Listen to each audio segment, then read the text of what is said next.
성경은 쓰여지고 읽혀질 때 흔들리지 않는 분명한 목적을 갖고 있습니다. 모든 성경은 하나님께로 향해 있습니다. 그리고 하나님의 일을 설명하며 그 일을 감당할 수 있도록 우리에게 말씀으로 역사합니다. 오늘 읽은 요한복음도 마찬가지로 구원자로 오시는 예수 그리스도를 드러내기에 충분한 성경입니다. 요한복음에 쓰여진 방식들은 다른 복음서에 기술되어진 방식과는 약간 차이가 있습니다. 요한복음 대개 이런 식으로 기록이 되었습니다. 예수님을 통한 하나의 사건이 나타납니다. 그리고 그 사건이 발단이 되어서 바리새인과 제사장 또 종교 지도자들과의 논쟁이 일어나게 됩니다. 논쟁을 통해서 유대인들의 신앙과 잘못된 믿음을 책망하시는 예수님, 그리고 이 예수님의 설명이 기록이 되어집니다. 그런데 예수님의 말씀들은 하나같이 충격적인 말씀들입니다. 예수님을 통한 사건들 자체도 충격이지만 종교 지도자들과의 논쟁은 기사와 이적들이 도무지 생각나지 않을 정도로 굉장한 충격을 안겨줍니다. 그리고 이를 설명하시는 예수님의 설명은 더 충격적입니다.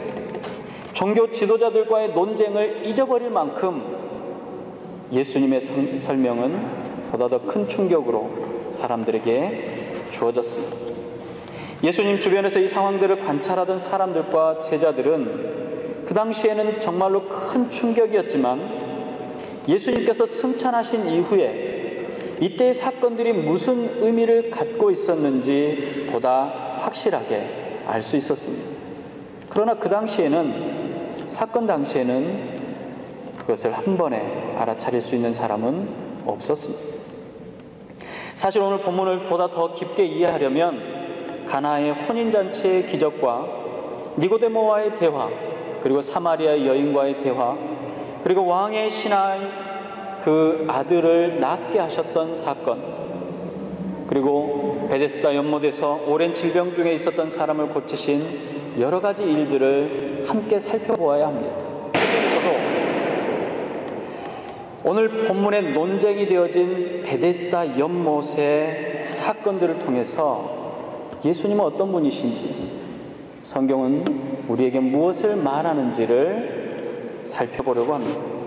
베데스다 연못에서 예수님께서는 38년 된 오랫동안 질병을 앓고 있었던 사람을 치료하셨습니다. 그런데 그날은 안식일이었습니다. 유대인들은 대체 누가 안식일에 이런 일을 하느냐고 따져 물었습니다. 이에 예수님께서 말씀하십니다. 내 아버지께서 일하시니 나도 일한다. 그러자 유대인들이 분노했습니다. 감히 하나님의 이름을 함부로 부를 수 없고 성경을 기록할 때조차도 하나님의 이름이 나오면 다시 몸을 정결하게 한 이후에 기록할 정도로 그들은 하나님에 대한 마음이 특별했습니다. 그런 유대인들 앞에서 하나님을 아버지라고 부릅니다. 뿐만 아니라 아버지께서 일하시니 나도 일한다라고 말합니다. 그것은 하나님과 예수 자신이 동등한 존재임을 말하고 있는 것입니다. 이런 율법으로 도저히 용서받을 수 없는 신성모독입니다. 안식일을 범할 뿐만 아니라 하나님을 자기의 친아버지라고 하며 자신을 하나님과 같은 존재라고 표현하는 예수님을 당장 잡아서 죽여야 할 만큼 큰 죄인이었습니다. 이쯤 되면 그 자리를 피하실 만도 한데 예수님께서는 그들을 향해서 그보다 더 충격적인 이야기를 하십니다. 그동안 보여줬던 기사와 이적들은 하나님께서 그동안 유대인들에게 보여주셨던, 그들의 조상들에게 주어졌던 역사들이었습니다. 하나님께서 보여주셨던 기적들이 어떤 것입니까? 하나님의 아들이기 때문에 하나님이 하셨던 일들을 나는 할 수 있다라고 예수님께서 말씀하셨는데, 그 예수님께서는 그 하나님의 일을 언제 보고 언제 알고 계셨다는 것입니다. 죽은 자를 살리셨습니다. 광야의 백성들을 먹이셨습니다. 그런데 그 일을 예수님도 동일하게 하셨다라고 하십니다. 죽은 자를 살리시고 오병이어의 기적으로 사람들을 먹이셨습니다. 이스라엘의 죄를 책망하시며 책임을 물어 심판하셨던 것처럼 그의 아들인 나 예수 또한 심판자가 되리라고 말씀하십니다. 요한복음 5장 30절과 32절은 이렇게 기록합니다. 내가 아무것도 스스로 할 수 없노라. 듣는 대로 심판하노니 나는 나의 원대로 하려 하지 않고 나를 보내신 이의 원대로 하려는 것. 내 심판은 의로우니라. 내가 만일 나를 위하여 증거하면 내 증거는 참되지 아니하되 나를 위하여 증거하는 이가 따로 있으니 나를 위하여 증거하시는 그 증거가 참인 줄로 아노라 라고 말씀하셨습니다. 예수님께서는 자신이 하나님께서 보내신 자이심을 말씀하고 계시는 것입니다. 하나님을 자신과 동등한 존재로 여기는 것도 지켜볼 수 없는 지경인데 지금 하나님께서 보내신 자라고 말하며 예수님 스스로가 심판자라고 말씀하고 계시는 겁니다.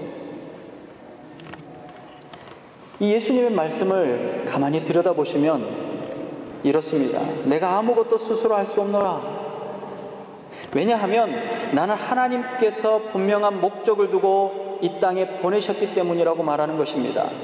예수님께서는 하나님께서 하셨던 모든 일을 보셨고 하나님의 아들이시기 때문에 하나님과 같은 역사를 이루실 수 있는 분이십니다.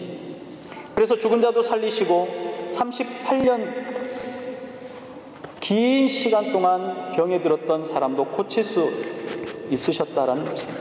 그것도 말씀으로 고치셨습니다. 그리고 오병이어의 기적을 사람들에게 보이셨습니다. 사실 이러한 일들보다 더 큰 일들도 하실 수 있는 분이십니다. 더 크고 놀라운 일을 하실 수 있지만 그 어떤 일도 스스로 하지 않으셨다라고 말합니다. 세상이 기대하는 어떤 것들을 위해서 이 땅에 오신 것이 아니라 하나님의 명령에 순종하기 위해서 지금 그 모든 하실 수 있는 일들보다 하나님께서 지시하시고 시키시는 일들만을 하고 있다라고 말씀하고 계시는 겁니다. 하나님 앞에 순종하기 위해 자기 자신을 자제하며 그 순종한 모습들을 보이셨다라는 것입니다. 사실 분노한 유대인들의 질문은 이것입니다. 당신이 정말로 하나님의 아들이며 하나님의 일을 하는 사람이냐?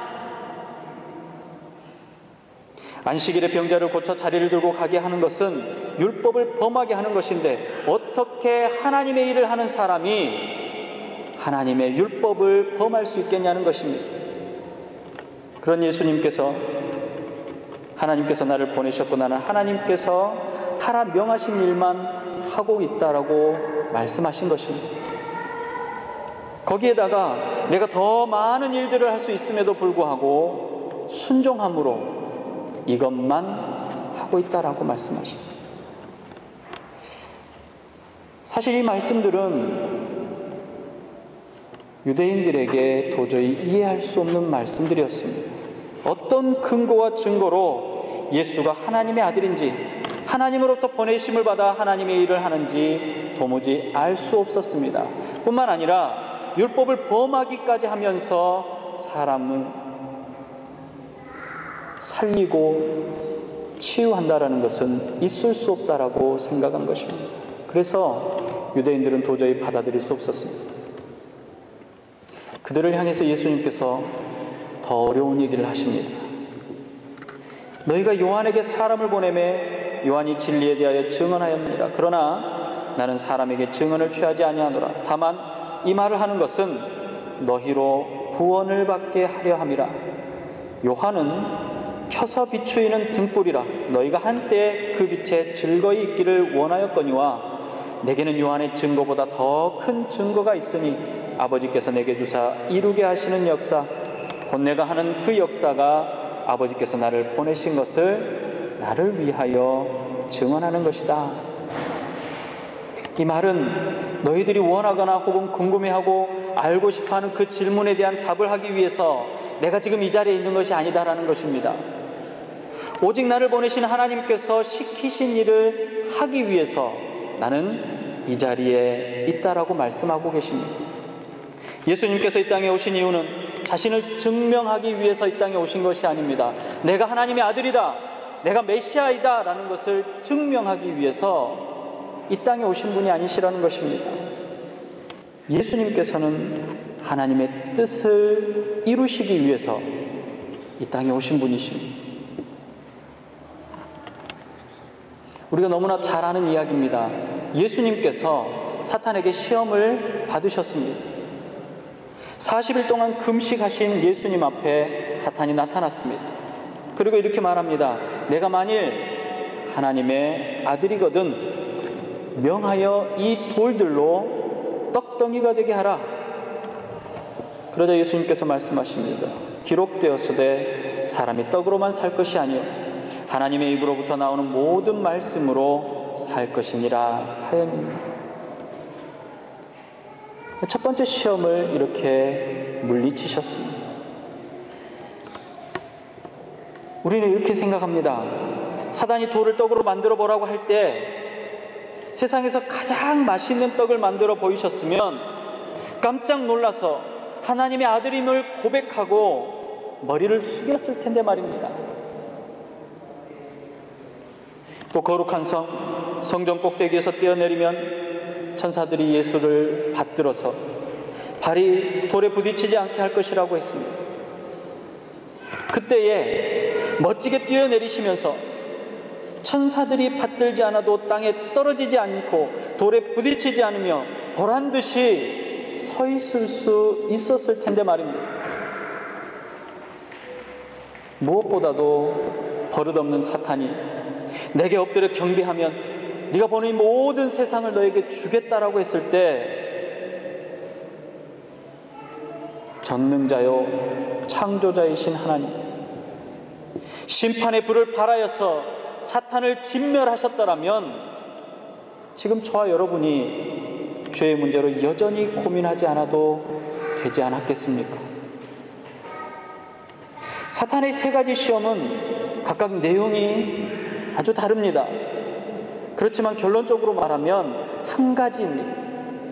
예수님의 사명을 망각해 하기 위해서, 하나님의 일을 할 수 없도록 하기 위해서 사단이 예수님을 시험한 것입니다. 예수님의 사명은 한 가지입니다. 하나님의 일을 하는 것입니다. 그런 예수님에게 스스로 자신을 증명해 보이라고 사탄은 유혹한 것입니다. 돌을 떡으로 만들거나 성전 꼭대기에 뛰어내려도 다치지 않을 수 있는 것으로 예수님께서 하나님이신 것을 증명할 수 있을지는 모르지만 이는 하나님께서 예수님을 이 땅에 보내신 목적이 아니었습니다. 십자가 위에서 고통스러운 가운데 계신 예수님 앞에 로마의 병정들과 사람들이 소리 질렀습니다. 내가 정말 메시아거든, 내가 정말 하나님의 아들이거든, 내 스스로 너를 구원하여 그 자리에서 내려오라. 사람들은 조롱했습니다. 그때 그래 바로 내가 메시아다, 내가 구원자며 전능자며 내가 하나님이다라고 말씀하시면서 소리를 발하시고 광채를 발하시며 내려오셨다면 사람들이 놀라고 아 정말 하나님의 아들이시구나라고 믿었을지 모르겠습니다. 사탄의 세 가지 시험이나 십자가에서 내려오는 일이 물론 또 물로 포도주를 만들거나 죽은 나사로를 살리시거나 또 소경이 눈을 뜨게 하거나 안전뱅이가 일어서서 뛰거나 또 38년 된 병자가 말씀으로 낫는 것보다 사탄의 시험이 어렵습니까? 십자가에서 내려오는 일이 어려운 일입니까? 그동안 예수님께서 행하신 기적은 그것보다 더 훨씬 뛰어넘는 일입니다. 그럼에도 사탄의 시험을 그 가운데 기적을 행하여서 보이시지 아니하시고 말씀으로 물리치셨습니다.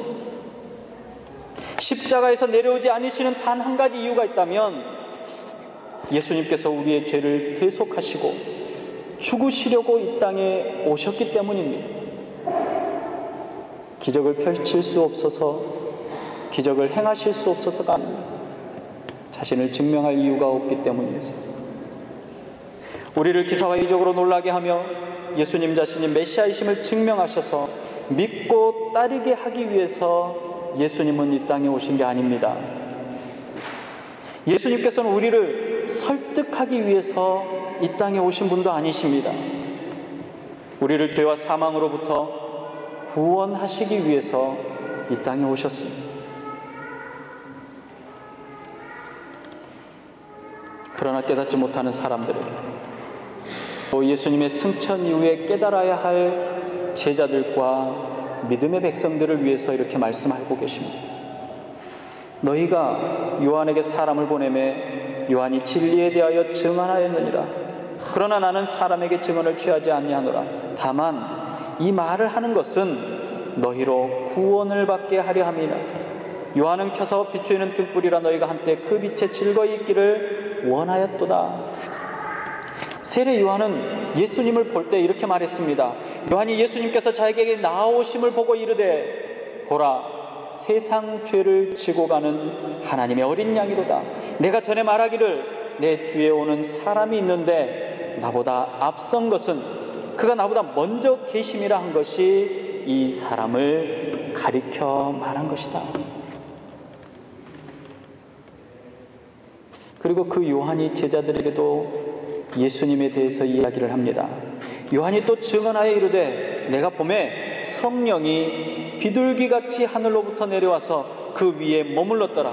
나도 그를 알지 못하였으나 나를 보내어 물로 세례를 베풀라 하신 그 이가 나에게 말씀하시되, 성령이 내려서 누구 위에 있든지 머무르는 것을 보거든 그가 곧 성령으로 세례를 베푸신 이인 줄을 알라 하셨기에 내가 보고 그가 하나님의 아들이심을 증언하노라. 세례 요한이 예수가 하나님의 아들이시고 예수가 메시아이심을 증언했다라는 것입니다. 예수님께서 그리스도이심을 요한의 증언으로만 이야기하지 않으셨습니다. 나를 보내신 아버지께서 친히 나를 위하여 증언하셨다라고 오늘 본문에 또 이야기하지 않았습니까? 예수님께서 세례 요한에게 세례를 받으시고 강가로 올라오셨습니다. 곧 물에서 올라오실 때 하늘이 갈라짐과 성령이 비둘기같이 자기에게 내려오심을 보시더니 하늘로부터 소리가 나기를, 너는 내 사랑하는 아들이라, 내가 너를 기뻐하노라 하시니라 그랬습니다. 또 3명의 제자들과 함께 산으로 올랐을 때 하늘에서 소리가 났습니다. 마침 구름이 와서 그들을 덮이며 구름 속에서 소리가 나되, 이는 내 사랑하는 아들이니 너희는 그의 말을 들으라. 하나님께서 직접 예수가 그리스도이심을, 예수가 하나님의 아들이심을 증거하셨던 것입니다. 또 마지막으로 유대인들이 생명처럼 소중하게 여기는 신앙의 전부인 성경이 예수가 그리스도이심을 증거한다라고 말씀합니다. 모세오경을 통해서 모세는 구원의 역사와 증거들을 기록하고 남겼습니다. 그리고 그 글을 읽고 그 글을 믿는다면 그 글의 중심이신 예수가 그리스도이심을 반드시 알게 될 것이라고 말합니다. 예수가 그리스도이심을 모르는 이유는 모세가 쓴 그 글조차 제대로 믿고 있지 그 말씀대로 살아가고 있지 않기 때문이라고 예수님께서는 말씀하십니다. 그러나 요한이 증거한 증거보다 더 큰 증거가 여기 있습니다. 하나님 아버지께서 이 땅에 보내신 목적대로 삶을 살아가며 하나님의 뜻을 이루는 것으로 예수님께서는 예수님 자신이 그리스도이시며 하나님의 아들이심을 증명하고 계신다라고 말씀합니다. 예수님의 그리스도 되심처럼 우리가 그리스도인이 되며 성도가 되는 것도 마찬가지입니다. 그리스도인이며 성도임을 무엇으로 증명할 수 있습니까? 자동차에 물고기 그림을 붙이면 그리스도인입니까? 목에 십자가 목걸이를 걸면 성도입니까? 하나님의 창조의 목적에 따라서 말씀에 순종하며 사는 삶이 바로 그리스도인의 삶입니다. 예수 그리스도의 십자가의 죽으심처럼 세상으로부터 죽는 것입니다. 성도가 하나님의 뜻을 따라서 말씀에 순종하며 살아가는 것을 세상은 이해할 수 없습니다. 인생의 목적과 삶의 방법들이 도대체 왜 다른지도 도무지 알 수가 없습니다. 예수님께서 근심하시며 겟세마네 동산에서 땀이 핏방울이 되도록 기도하셨습니다. 그때 제자들도 함께 했지만 성경은 그 모습을 뭐라고 표현합니까? 잠시도 깨어있지 못하고 잠들어 버렸다라고 말합니다. 어떤 제자도 예수님의 고난과 근심과 사역에 동참할 수 없었습니다. 예수님의 일이 무엇이며 하나님의 뜻이 무엇인지 알지 못했기 때문입니다. 그러나 이후에 예수님의 제자들 모두가 죽기까지 순종하며 예수님의 길에, 예수님의 사역에 동참했습니다. 그렇게 된 이유가 무엇입니까? 예수님께서 십자가에 죽으셨기 때문에 그렇게 되었습니다. 죽으셨던 예수님의 부활을 목격했기 때문에 그들은 그렇게 할 수 있었습니다. 예수님께서 약속하신 성령님께서 제자들에게 임하시고 내주하시고 비로소 그들의 눈을 뜨게 만드셨습니다. 복음과 십자가의 구원을 인해 죽음을 마다하지 않고 생명을 다해서 세상에서는 죽고 그리스도 안에는 살았기 때문입니다.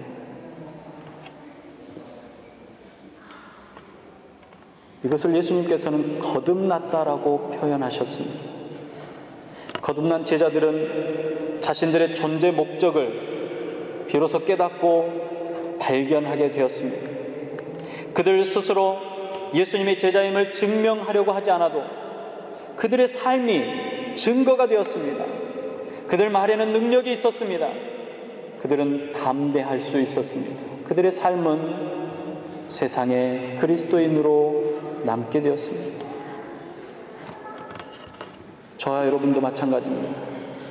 예수 그리스도 안에 거듭난 생명입니다. 하나님께서 우리의 삶을 통해서 하나님의 뜻을 이루기를 원하십니다. 이를 위해서 성령님께서 내 안에 거하시며 나를 도우십니다. 내가 그리스도인 것을 성령님께서 증거한다라고 성경은 분명히 말씀하지 않았습니까? 우리의 증거는 예수 그리스도의 증거이며 성령님의 보증이 되는 것입니다. 세상이 우리에게 말합니다. 너의 존재가 무엇이냐? 너의 존재를 증명하라. 그럴 때 담대하게 서서 하나님의 뜻을 따라 순종하며 하나님의 사역에 동참하는 삶으로 증명하는 성령님이 함께 하시며 마지막 날 승리의 백성들이 되시는 여러분들이 되시기를 바랍니다. 주님 오시는 그날까지 성령님이 여러분들의 증인이 되어 주실 것을 믿으시기 바랍니다. 기도하겠습니다.